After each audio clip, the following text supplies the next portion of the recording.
When it comes to the weather, nothing is going to make it more palatable for tens of millions of Americans who face storms moving east from California. CBS News correspondent Omar Villafranca has the latest.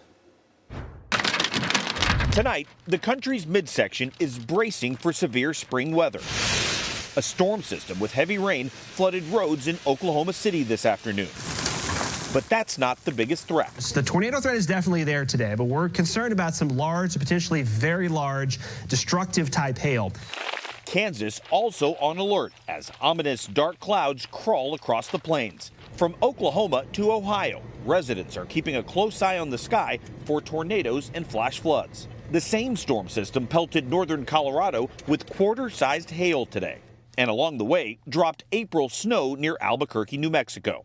And in California over the weekend, it washed away parts of Coastal Highway 1 near Big Sur. Got a hotel room, figured it'd be fine in the morning, but It wasn't.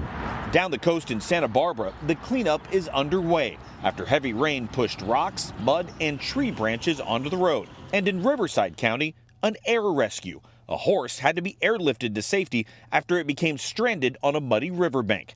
It is expected to be okay.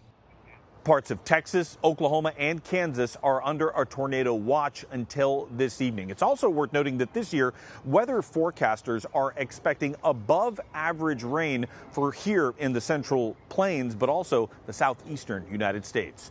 John? Omar Villafranca in Tulsa. Thank you. For more, we want to bring in CBS News senior weather producer David Parkinson. Hello, David. Good to have you with us. So, what are the biggest threats right now? Yeah, I mean, this is a real big multifaceted threat, and it's going to stretch basically from where Omar is all the way to us here in New York over the next several days. This is the immediate concern. Everywhere in yellow, that is a tornado watch. Everywhere in pink, that is a severe thunderstorm watch.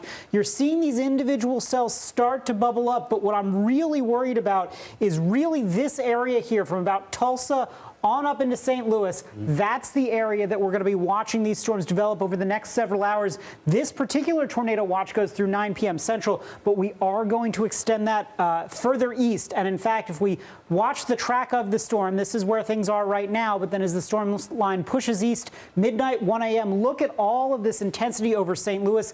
That is a risk of not only tornadoes, but also hail that could be the size of softballs, maybe even. And then continuing on as this moves east here, we're taking a look at 6 p.m. on Tuesday. Look at all of this now in Ohio. So that is Cincinnati, that is Columbus, even on up potentially into the Cleveland area. Again, the risk for large tornadoes. We saw tornadoes there not that long ago, a couple of weeks ago, deadly tornadoes in Ohio. The potential there, again, plus down to Nashville. So that's that leg. And then as this storm system moves east, yes, you've got snow in Chicago and then a whole lot of snow in the Northeast. So what does this mean out of this next round? Well, yeah, Chicago could get 2, maybe 3 inches of snow, but you head up into New England, that's potentially a foot of snow. I was promised spring, but anyway, we'll get to that at another time. David, what's giving it this energy that keeps going? I thought storms kind of petered out as they kept moving, but this seems to be just strong and moving strongly. Well, it's spring. I mean, that's pretty much exactly what's going on. Essentially, you have a clash in air masses. So you've got really warm air to the south, you've got really moist air, and then you've got dry air off to the west. Those things converge. Plus, you've got winds screaming aloft at 100 miles an hour, and you have all the recipes you need for that bullseye of severe weather both tomorrow and today. 2 back-to-back days of a 4 out of 5 on our severe weather index. That's actually pretty rare, and that's an indication that we are in severe weather season in the spring.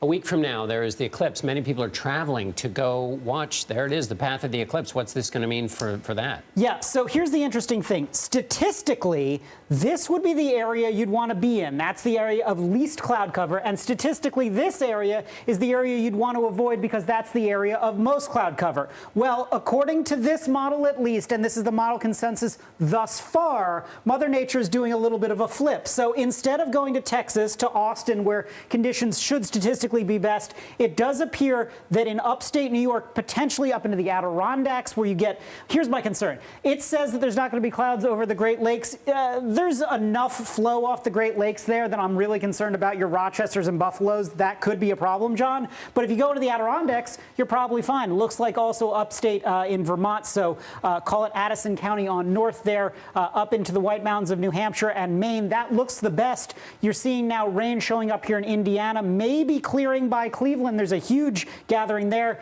There's one at the Speedway.